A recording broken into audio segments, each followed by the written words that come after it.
महात्मा बुद्ध दुनिया को अहिंसा, करुणा और संपूर्ण विश्व को शांति का संदेश देने के लिए जाने जाते हैं। बुद्ध के दिए ज्ञान लोगों को जीवन की राह दिखाती है। भगवान बुद्ध ने पूरी दुनिया को करुणा और सहिष्णुता के मार्ग के लिए प्रेरित किया। गौतम बुद्ध के विचार एवं उपदेशों को लोग सिर माथे पर निभाते हैं, उनका पालन करते हैं, लेकिन उनके जिस एक विचार के बारे में हम यहाँ बताने जा रहे हैं उसे जानकर वाकई आप चकित होने वाले हैं। गौतम बुद्ध के अनुसार किसी व्यक्ति की एक नहीं, दो नहीं, बल्कि 4 पत्नियां होनी चाहिए। जी हाँ, ये बात स्वयं गौतम बुद्ध ने ही कहा है। लेकिन उन्होंने ऐसा क्यों कहा और क्या कारण है इसके पीछे, इसका उत्तर एक कहानी के माध्यम से बुद्ध ने कहा है। आइए सुनते हैं आखिर क्या रहस्य है इस कहानी के पीछे।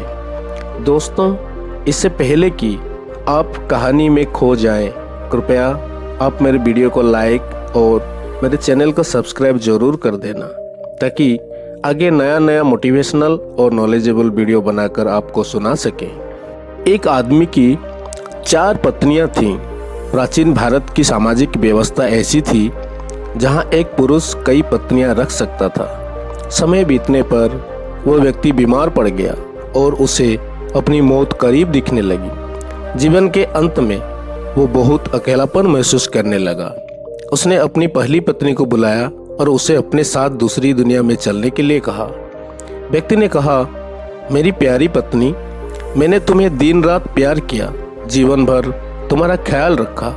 अब मैं मरने वाला हूँ, क्या तुम मेरे साथ वहाँ चलोगी जहाँ मैं अपनी मृत्यु के बाद जाऊँ?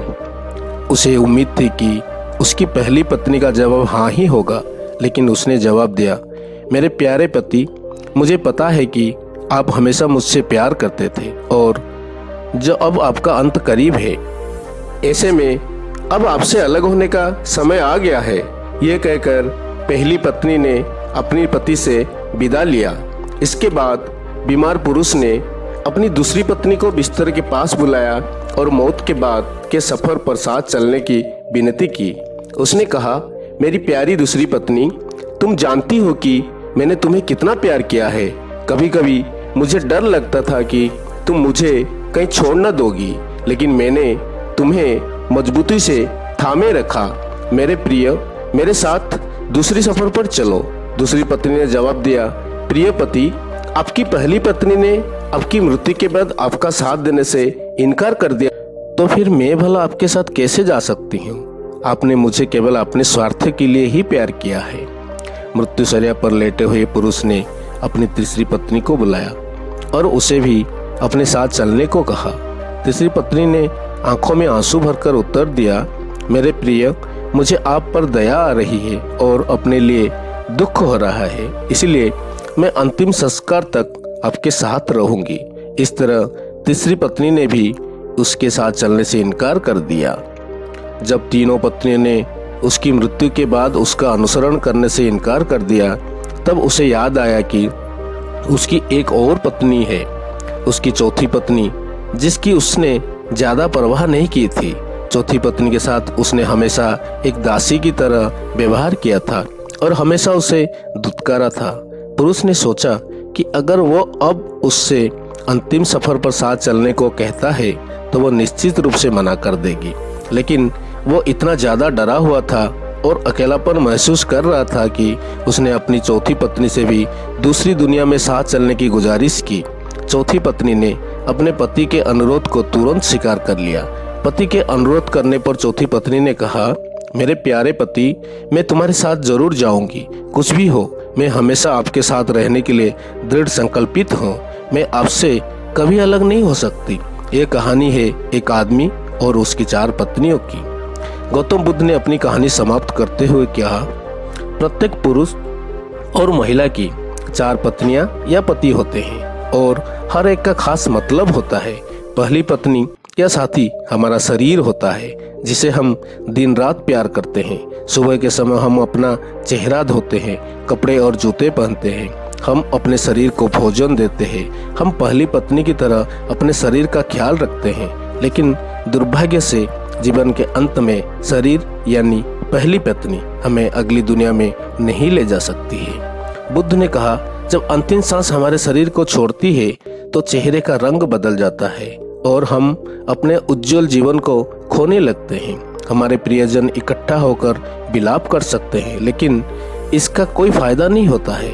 ऐसे समय में शरीर को अंतिम संस्कार के लिए एक खुले मैदान में रख दिया जाता है और सिर्फ सफ़ेद राख बच जाती है। यह हमारे शरीर का गंतव्य है। दूसरी पत्नी हमारे भाग्य, भौतिक चीज़ों, धन संपत्ति, प्रसिद्धि, पद और नौकरी को दर्शाती है।